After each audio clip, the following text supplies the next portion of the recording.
స్కూళ్లలో విద్యార్థుల్ని వేధిస్తున్న యాజమాన్యం, అందుకే బలవన్మరణాలకు పాల్పడుతున్నారు. ఇలాంటి వార్తలు చూస్తూ ఉంటాం. కానీ తాజాగా ప్రభుత్వ స్కూళ్లలో ప్రిన్సిపాళ్లకు, అధ్యాపకులకు, అక్కడ టీచర్లకు షోకాజ్ నోటీసులు ఇచ్చి వాళ్ళని వేధింపులకు గురి చేస్తున్నారట. ఇది తాజాగా ఇంటర్మీడియట్ ఫలితాల్లో ప్రభుత్వం ఆశించిన స్థాయిలో ఫలితాలు సాధించలేదు అనేది మోడల్ స్కూళ్ళ ప్రిన్సిపాళ్ళు, టీచర్లు వేధింపులు మొదలయ్యాయనంట.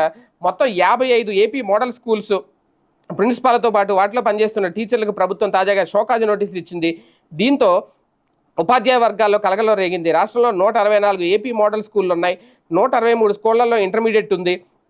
ఇటీవల విడుదలైన ఇంటర్ ఫలితాల్లో రాష్ట్ర సగటు ఉత్తీర్ణత 75% అయితే 55 మోడల్ స్కూళ్లలో దానికన్నా తక్కువగా ఉత్తీర్ణ శాతం నమోదైందట.